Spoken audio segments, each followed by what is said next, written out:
Exciting news. All the wastewater plumbing is finished and ready to be tested. I've moved on to freshwater side. All the distribution piping is finished and ready to be tested. I've gotten to the point now where I'm starting to install all the rough-in valves. We are getting really close on getting all this plumbing done, and I can't be happier. I can't wait to be back to being a carpenter. All right, let's get to work. Behind this little door in the backyard is the end of the wastewater plumbing that needs to be done. So excited. Come on in.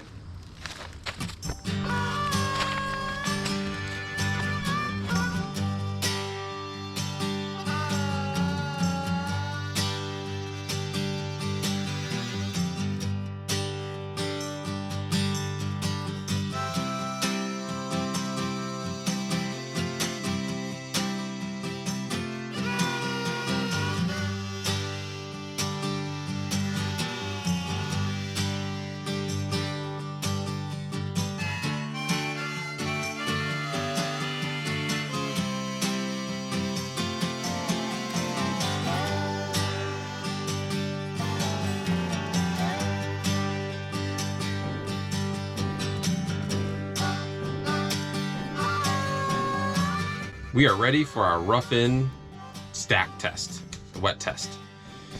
And what that involved was capping off all the sink locations, plugging off all the toilet locations, making sure that we had plugs or stub outs in all of the sink locations. And now for the last touch is this little guy right here. So what we have here is just a 4-inch coupling, a 4-inch to 2-inch reducer, and then a 2-inch to 1/2-inch pipe thread, and a little spigot valve. Because once we fill this whole thing up, well, we gotta be able to drain it, right? After we pass our test, because, you know, we're gonna pass. Power of positive thinking. Then, here's the sewer main right here. And once we have, you know, this cut off, it'll just be simply a 45 into the sewer main. And then this house will be ready to poop.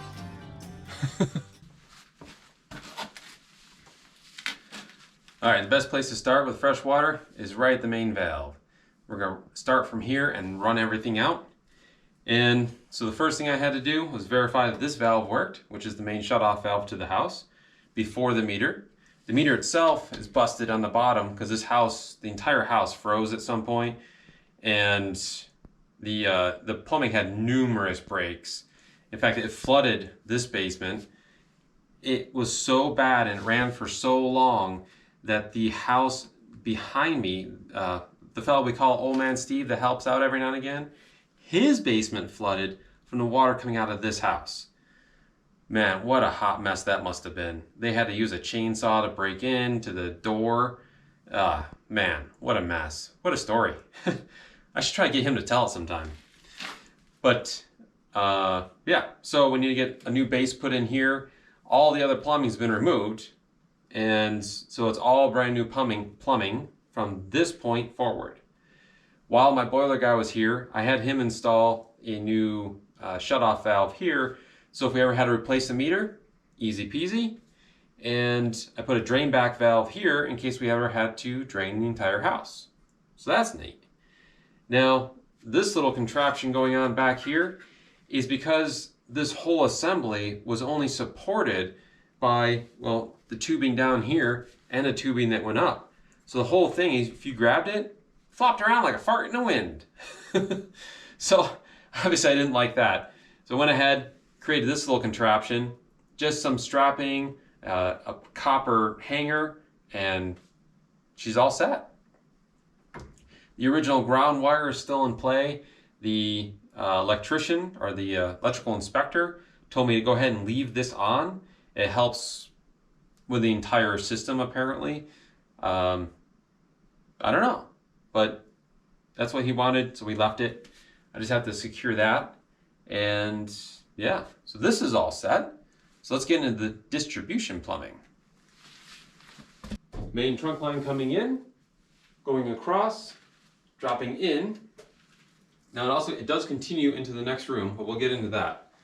I brought this all the way over here so that when my boiler guy, when he comes back, he's been really sick lately. He had terrible fever and chills and the whole nine.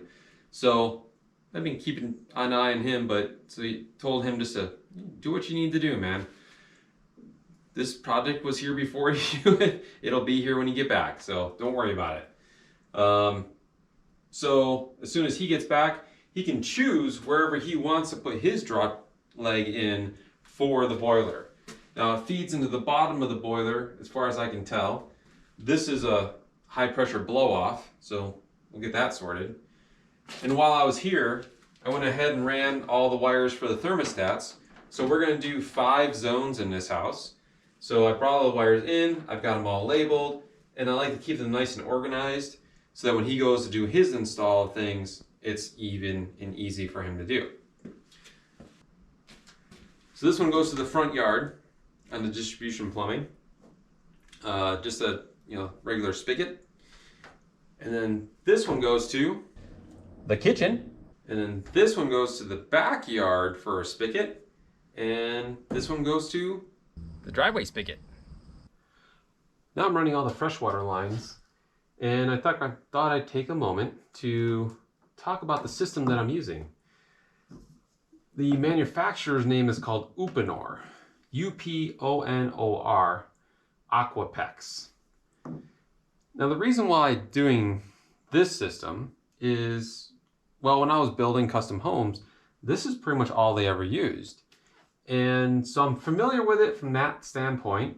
I'm not familiar with the type of connection that it has. It has a expansion collar, and the tubing itself is expansion rated. So this is PEX A versus the normal style PEX that you would see. So the inside diameter is roughly the same, right? But when you go to put a fitting on this, the fitting fits onto the inside of this and then chokes it down a little bit. So it turns a 1/2 inch pipe into basically a 3/8 inch pipe. Where the 1/2 inch Uponor system remains 1/2 inch throughout. Because we're gonna expand this out with the collar, and then as it comes back, as the plastic remembers where it belongs, it comes back in and forms over the fitting. So like this, it won't fit on top of it. And this won't fit until you expand it. That's why I'm kind of considering switching full time to this system, is that it has zero reduction in the piping. And especially being on city water where you have high pressure anyway, it should stay consistent throughout the whole system. At least that's what the fella sold me on. I don't know. I'm also just willing to try it. I've never had to repair this system, so that's a good sign. I've been exposed to it several times. The style that I use here with the crimping clamps, I've also never had to repair. And a fella, DSG Label, again, called me out on it the last time I was installing this for the spigots for the outside.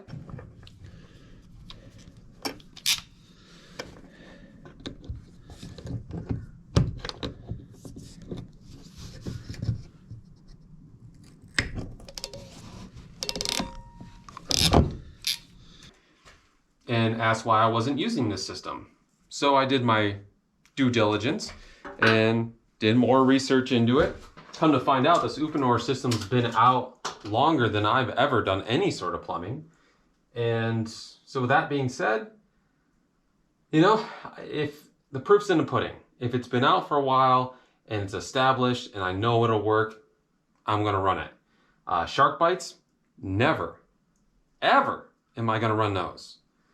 I've replaced so many of those. So no, I'm not doing that. But I am going to try this. So here we go. It's really simple.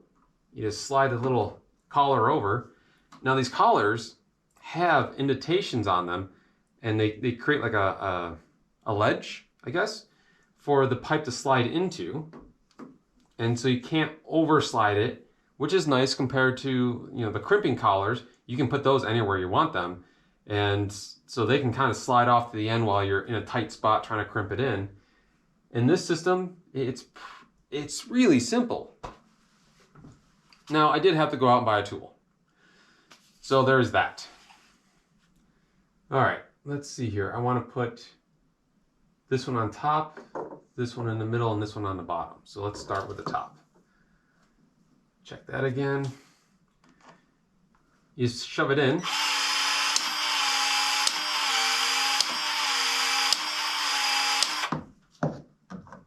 And slide it over. Hold it for a second. And she doesn't pop off. Do it again. There you go.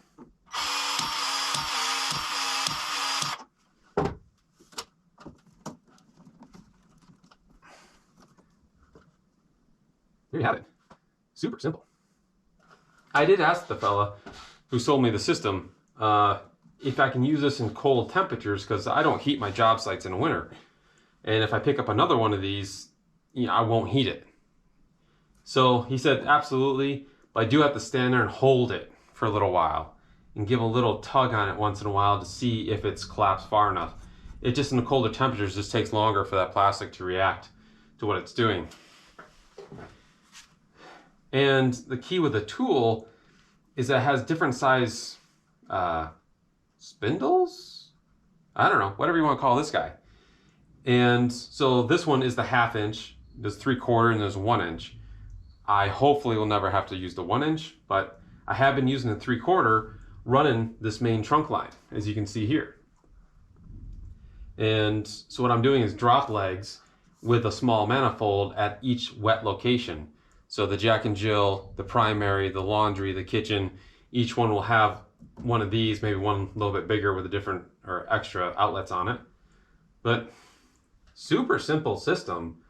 So far, pretty excited. Toilet, sinks, shower.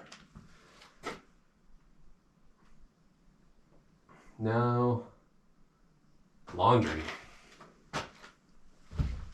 You don't know how it feels. You don't know how it feels. You don't know how it feels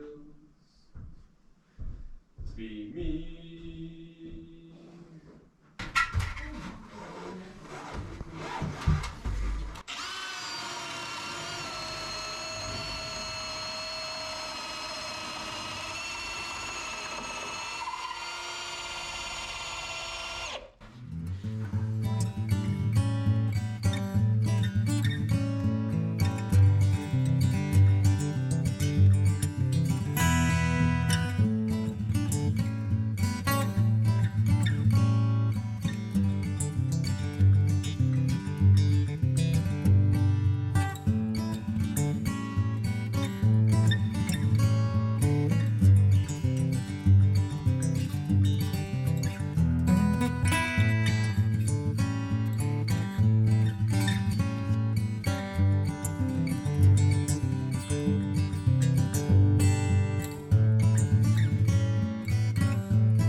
So here's my first drop manifold that I'm putting in for the domestic hot water.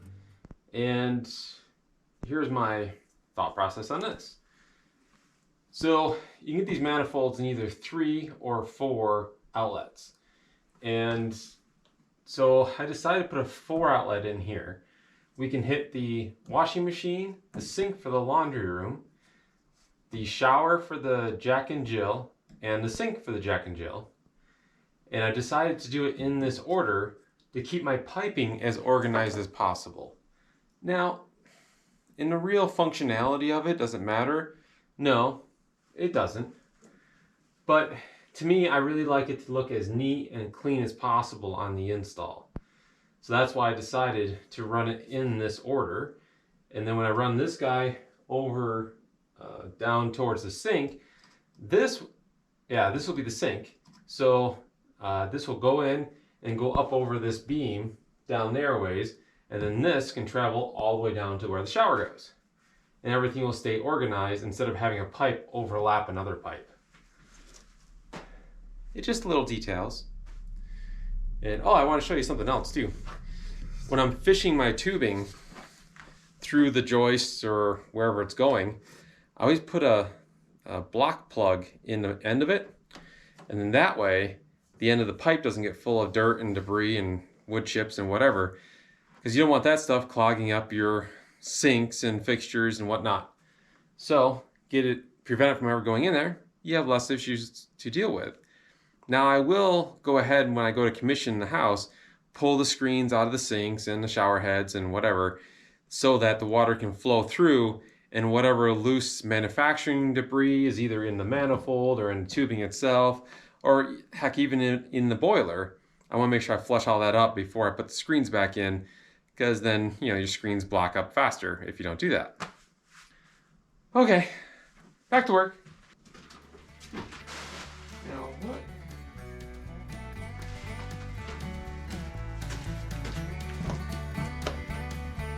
So I just found something growing in the basement here that I don't understand.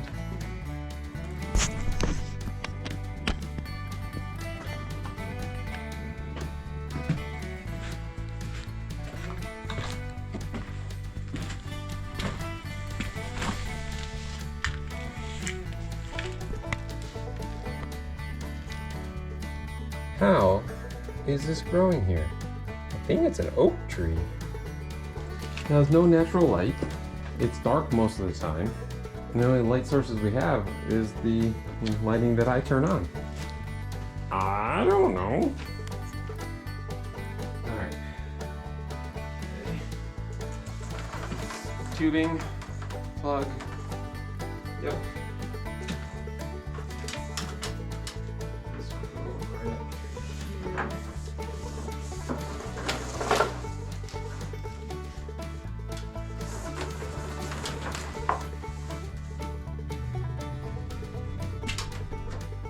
So, expandable PEX versus the crimp style. What do I think? If I could have gotten my hands on a manifold to do home runs on 1/2 inch throughout the house, I'd definitely prefer it. I couldn't get my hands on one that wasn't exorbitantly expensive. So I did the more traditional trunk line with small manifolds, and I think it's gonna work just fine. As for installing, the expandable PEX is way easier. Way easier than the crimp style. Now the crimp isn't bad, it just gets really awkward at times. So I would say that moving forward, I'm probably gonna convert to, well, I am converted to the expandable PEX. I bought the tool, I have it. I have extra materials now. I'll be doing expandable PEX from here on out. I still have some crimp style stuff, so if I'm doing repairs, no big deal. I can use up the stuff I have left on repairs and be done with it. Yep, I'm glad I converted. 1 thumb up. All right, I'll give it 2. All right, well, if you're new to this channel, man, thanks for popping in. And this is Frankie, the Abandoned House, episode 37? Yeah, I think it's 37 now. All right, well, thank you for stopping by High Peaks Home.